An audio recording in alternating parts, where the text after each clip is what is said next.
नमस्कार, मैं हूं राजन झा और नए वीडियो में स्वागत है आपका। कल मैंने बांग्लादेश के घटनाक्रम पर लाइव आकर आपसे बातचीत करने की कोशिश की। पहला प्रयास था। सीमित साधन और संसाधनों के कारण क्वालिटी तो उतनी अच्छी नहीं हो पाई, परंतु यह रहा कि भविष्य में इसकी संभावनाएं हैं, यह साफ हो गया। दोस्तों, कल से ही अपने देश के अराजक तत्व यह साबित करने में लगे हैं कि बांग्लादेश की चुनी हुई प्रधानमंत्री शेख हसीना डिक्टेटर थीं और उन्हें वहां से भाग जाना पड़ा। इस तरह लोकतंत्र की जीत हो गई। दोस्तों, यदि 300 में से 224 सीटें प्राप्त कर तीसरी बार पीएम बनने वाली नेता को देश से निकाल देने को आप लोकतंत्र की जीत कह रहे हैं, तो आपकी सोच पर मुझको घिन आती है। मैंने कल भी कहा था कि यह लोकतंत्र की हत्या है, क्योंकि शेख हसीना की सरकार गिराई नहीं गई, बल्कि उन्मादियों की भीड़ ने उन्हें खदेड़ा, क्योंकि भीड़ को नियंत्रित करने की जिम्मेदारी रखने वाली सेना ने शेख हसीना का साथ देने से इनकार कर दिया। सेना ने विश्वासघात किया। क्यों किया, इससे जुड़े तथ्य सामने आएंगे कि नहीं, कहा नहीं जा सकता। जहां भी मुस्लिमों की संख्या अधिक है, विशेषकर मदरसा छाप जाहिलों की संख्या अधिक है, वहां अराजकता है, अस्थिरता है, रक्तपात है। आप पूरे विश्व में उठाकर देख लीजिए। बांग्लादेश में कट्टरता है, ऐसा नहीं है अच्छे लोग नहीं हैं, लेकिन मुट्ठी भर कट्टर लोग अराजकता और आतंक फैलाने के लिए काफ़ी हैं। अब आप लोकतंत्र की रक्षा कर रहे इन जॉम्बीज का यह वीडियो देखिए। जिनकी प्रतिमा को नष्ट किया जा रहा है वो बांग्लादेश की आज़ादी के जनक थे। बांग्लादेश को इन्होंने पाकिस्तान से आज़ाद कराया था। आज उन शेख मुजब्बिर रहमान की प्रतिमा को तोड़ दिया गया। क्या यह शेख हसीना का विरोध था? स्वयं विचार कीजिए। दिन से लेकर रात तक लगे रहे और अंततः बांग्लादेश की बुनियाद गिरा दी गई। यह लोकतंत्र की नहीं, पाकिस्तान और आईएसआई की जीत है दोस्तों, क्योंकि पाकिस्तान परस्तों को ही बांग्लादेश की आज़ादी से और बांग्लादेश की आज़ादी के जनक से नफरत हो सकती है। यह तो आप जानते ही हैं कैसे पूर्वी पाकिस्तान बांग्लादेश बना था। पाकिस्तान दशकों से इस क्षण की प्रतीक्षा कर रहा था और धीरे धीरे बांग्लादेश में कट्टरता को हवा दे रहा था। सही मायने में बांग्लादेश में शांति कभी स्थापित हो ही नहीं सकी। आज़ादी के बाद से लेकर वहां हिंदुओं के विरुद्ध हिंसा हमेशा होती रही है। शेख हसीना भी इस पर पूर्णतः पाबंदी लगाने में नाकाम रही थी। इसलिए 20% हिंदू 8% हो गए, और अब उन 8% हिंदुओं में कितने बचेंगे भगवान जाने। और यह सब योजना बनाकर होता है। एक वीडियो देखिए जो बांग्लादेश से आया है और बांग्ला में बोल रहे इस हिंदू की बातों को सुनिए। आपको शायद बांग्ला भाषा समझ नहीं आए, पर भाव समझ जाएंगे।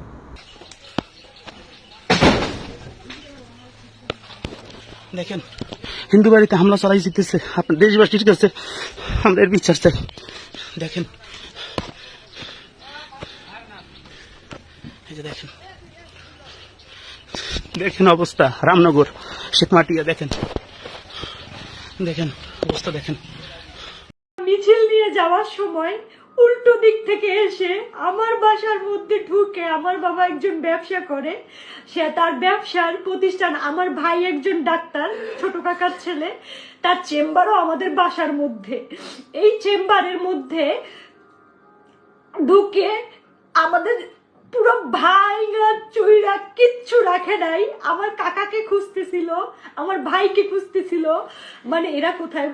আমার মা বাইরে ছিল, আমার মা শুধু নিরুপায় হয়ে দাঁড়ায় দেখতেছে যে ঘরে ফ্যান বলেন, খাবার জলের জগ বলেন, একটা গ্লাস বলেন, কিচ্ছু রাখে নাই, পিটাই ভাইয়া ফেলাইছে। বাবা যতটুকু পারছে ছবি তুলছে এবং বাবারে মারছে, বাবার গায়ে হাত দিছে। আর আমার ছোট কাকা তো পলাই আছে, আমার ছোট কাকাকে ওরা খুঁজতেছে।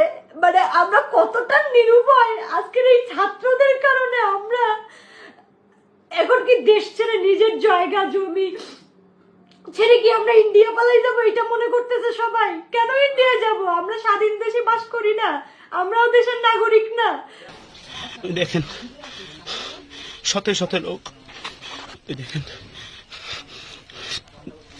দেখেন অবস্থা দেখেন, ওই দেখেন লুটপাট চলতেছে।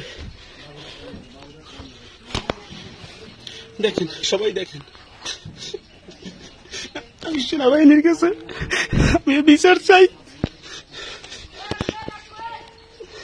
দেখেন সবাই দেখেন আমার বাড়িতে আগুন দেবে, আপনারা সবাই আসেন।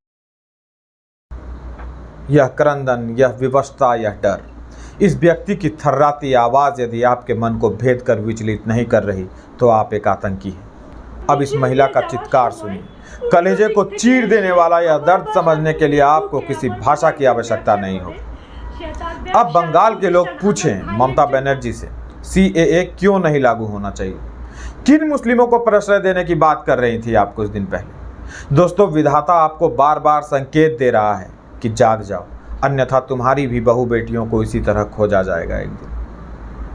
इस वीडियो में यही कहा जा रहा है कि जहां जहां सुंदर हिंदू लड़कियां हैं वहां मुस्लिम उन्मादी उन पर अत्याचार करने पहुंच रहे हैं, उन्हें इस तरह खोजा जा रहा है। इस तरह प्रदर्शन की आड़ में बांग्लादेश में हिंदुओं को निशाना बनाया जा रहा है, उनके घरों को आग लगाया जा रहा है, महिलाओं के साथ बलात्कार की भी खबरें हैं। सोशल मीडिया साइट्स के DM और WhatsApp भर गए। किस वीडियो और तस्वीर को सच मानूं कहना मुश्किल। सच यह है कि स्थिति बहुत खराब है। रंगपुर में हरधन रॉय नामक हिंदू पार्षद को मार डाला गया।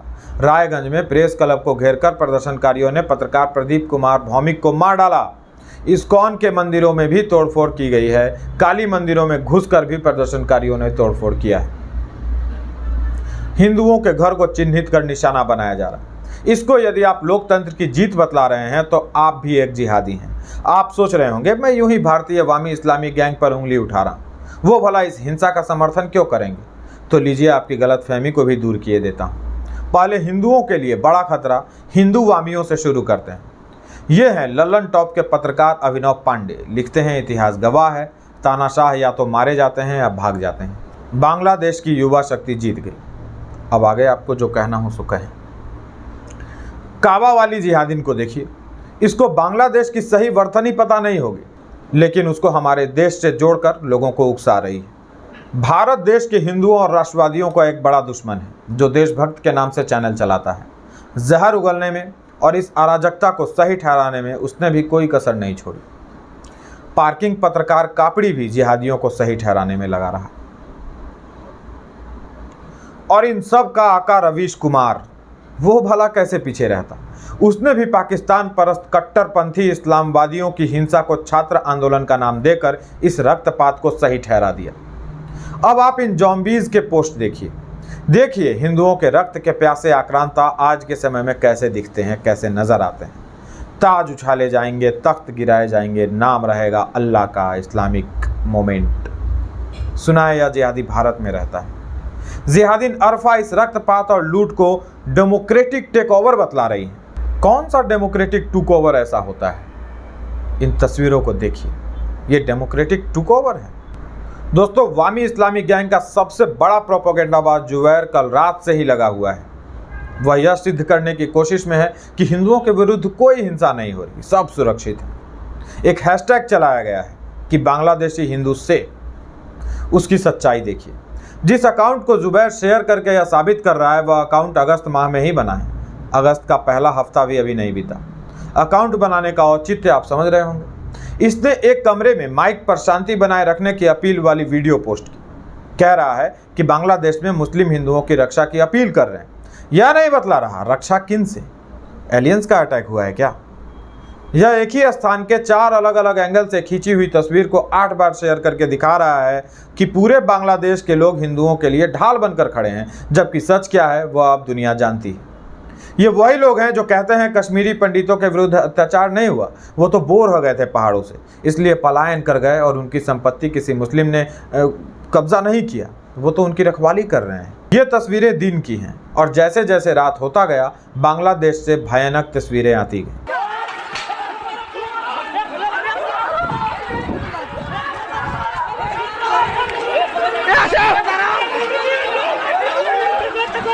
দেখেন কিভাবে আক্রমণ করে আমার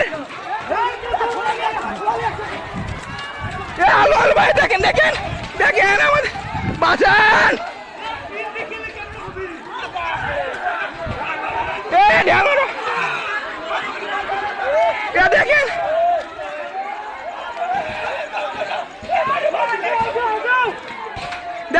দেখেন কিভাবে আমাদের আক্রমণ করতেছে। দেখেন সবাই এগিয়ে আসুন। দেখেন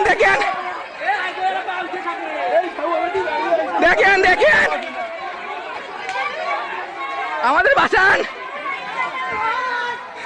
সবাই একটু আগে আসেন ভাই। সবাইকে পুলিশকে ফোন দিচ্ছে, পুলিশও কোনো ফোন ধরে না।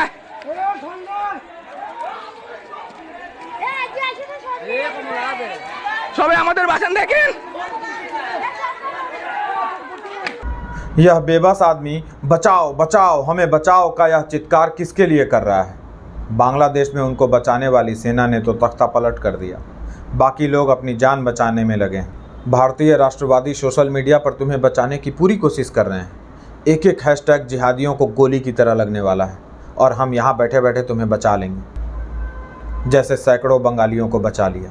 किसी को आग के हवाले कर दिया गया तो किसी की जली हुई लाशों को लेकर के कचरे की गाड़ी में बैठा करके चक्कर लगवाए गए। इस तरह हम उन तस्वीरों को शेयर करके तुम्हें बचाने की कोशिश कर रहे हैं। पीएम मोदी और गृह मंत्री अमित शाह भी तुम्हें बचाने के लिए एक्स पर पोस्ट लिखकर संवेदना जताएंगे, देख लेना। बातें तो बहुत है दोस्तों, पर इसी में अन्य दायित्वों का भी निर्वहन करना है। आज के लिए वीडियो को यहीं विराम देते हैं। मिलेंगे नए वीडियो के साथ। अपना ध्यान रखिए। जातियों में बंटकर नहीं, सिर्फ हिंदू बनकर रहिए। बांग्लादेश से सीखिए। जुड़ने के लिए आभार, बहुत बहुत धन्यवाद।